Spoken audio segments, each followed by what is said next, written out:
né? O ensino da pesquisa, então, um mecanismo justamente para dar voz de formulação de futuro para aqueles que estão em situação escolar.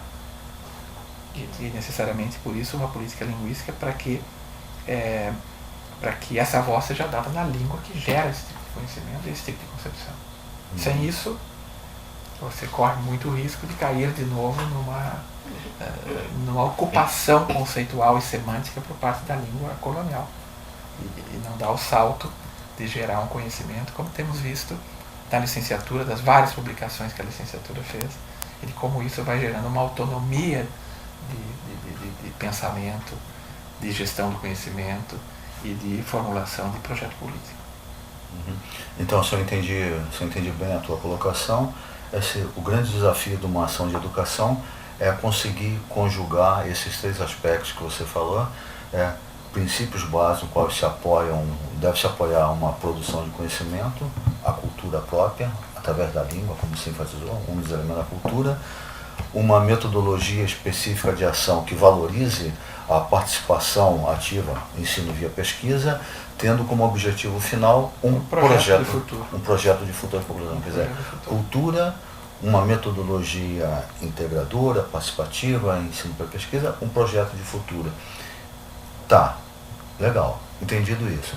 E como deve ser então o desenho, vamos pensar, um esboço, né?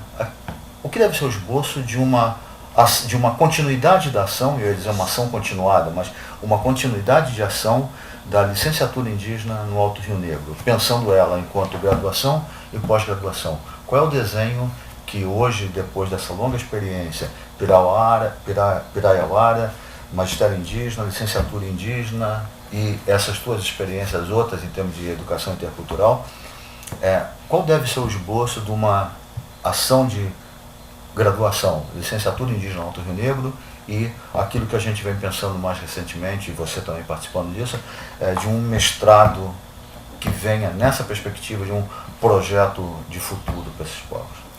Eu acho que a experiência acumulada no Rio Negro, por exemplo, pelo Magistério 2, onde a Ivani, o Bazão, o Nonato, o Renato Atias, éramos da equipe de coordenadores dos polos. Depois, toda a experiência já conduzida na licenciatura, que incorporou aqueles conceitos Eu diria que o Magistério 2 foi um grande lugar de formulação de concepções, né?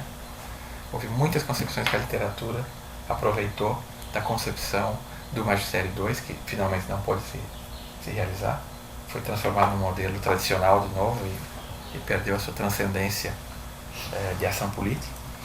Mas a licenciatura deu muitos parâmetros para isso. Acho que é importantíssima essa licenciatura bem sucedida, que tenha terminado, tenha formado tanta gente, tenha funcionado com esses princípios orientadores.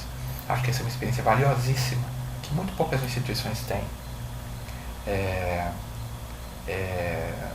De certo modo, aqui é o único lugar que eu continuo trabalhando com a educação indígena, dos lugares que eu já trabalhei. Porque nos lugares que eu já trabalhei, a educação indígena foi tão domesticada, foi tão, aí sim, guetizada, tão esvaziada de sentido, que é algo que é muito triste reconhecer que experiências que foram a seu tempo potentes, com potencial de mudança, como foi o caso do Mato Grosso, como foi o caso do Rio Grande do Sul, hoje não apresentam qualquer escapatória às amarras e à camisa de força que o Estado, através das suas burocracias e da cooptação das lideranças indígenas, deixou. Então eu acho que esse grupo conceitual, esse conjunto conceitual desenvolvido na licenciatura, que trabalha com o conceito de línguas oficiais, um conceito de territorialidade linguística, um conceito de ensino via pesquisa, um conceito de políticas de promoção dos conhecimentos indígenas através das suas línguas, um conceito de formação de quadros para uma atuação diversificada, não é só presa à docência, como o próprio nome da licenciatura já propõe. São um conjunto muito valioso de experiências que certamente no mestrado vão atuar. Eu penso que o mestrado tem um desafio muito maior e, nesse sentido, um grau de dificuldade muito maior para as equipes que vão trabalhar no mestrado. porque nós estaremos trabalhando com um material muito sensível desse processo, que é o próprio pensamento. O próprio pensamento crítico, o próprio pensamento de formulação, que é um material muito sensível, né? Muito mais fácil até às vezes de cair em armadilhas de tipo colonial, porque nós nos movimentamos num terreno muito menos conhecido, né? Nós conhecemos mais de ensino de pesquisa, conhecemos mais de política linguística, conhecemos mais de territorialidade, mas agora nós vamos mexer com algo muito mais desconhecido para nós, que está na relação dessas cabeças pensantes dos alunos e do tipo de digestão e de incorporação que fizeram dessas tradições, no sentido de transformá-las em um novo órgão potente para o planejamento de futuro, para o projeto de futuro.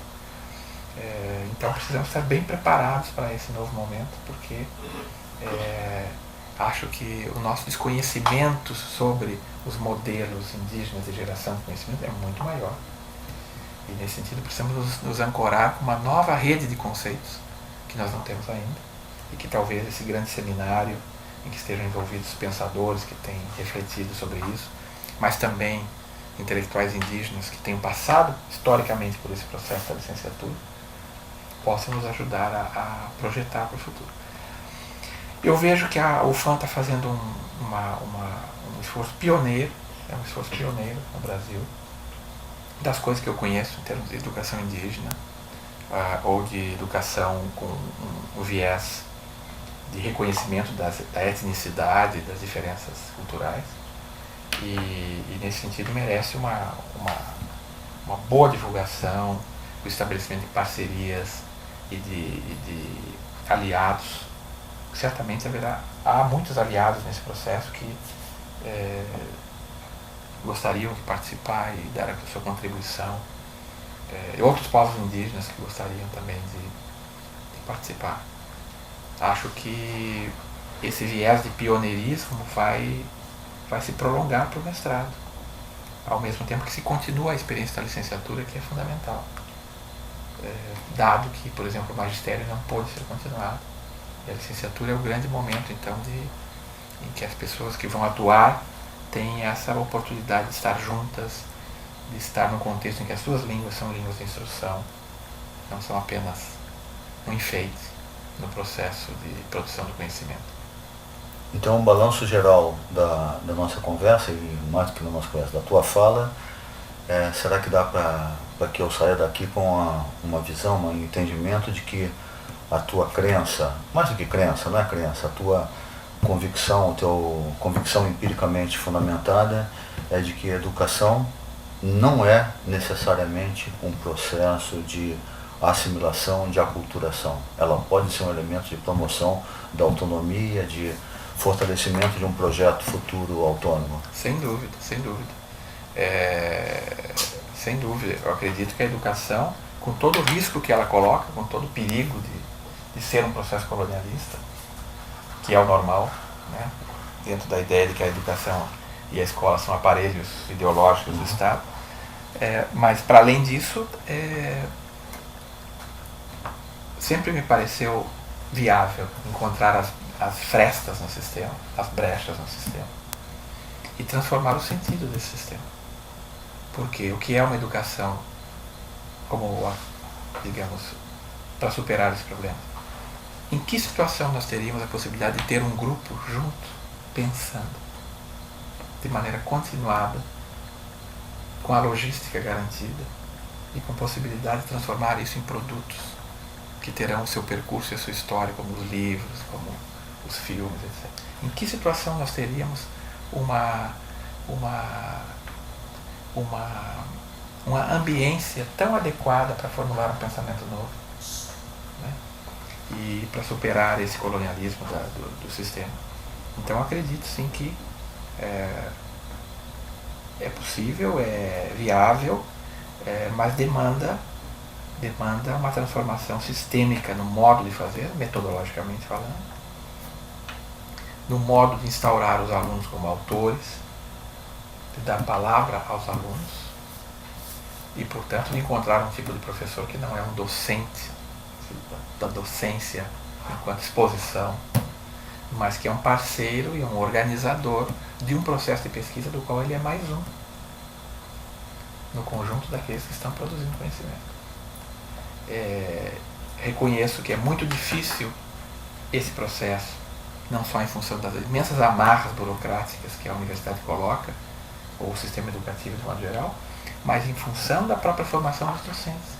Encontrar docentes que tenham, ao mesmo tempo que capacidade técnica também, um viés de utopia, de enxergar um futuro que vai se construir a partir disso, de encontrar que pontos precisam ser superados nessa sociedade para a gente alcançar essa utopia.